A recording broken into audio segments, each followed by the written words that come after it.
యేసుక్రీస్తు వారు ఈ విధంగా సెలవిస్తూ ఉంటున్నాడు. ప్రయాసపడి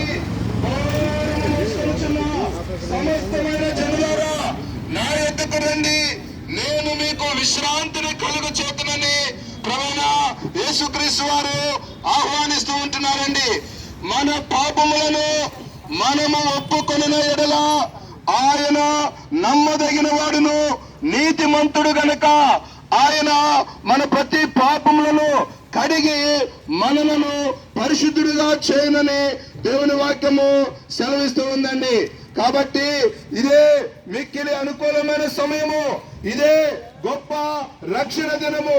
కాబట్టి ప్రభువైన యేసుక్రీస్తునందు నువ్వు విశ్వాసం ఉంచుము, అప్పుడు నీవును నీతి వారును గొప్ప రక్షణ పొందుదురు.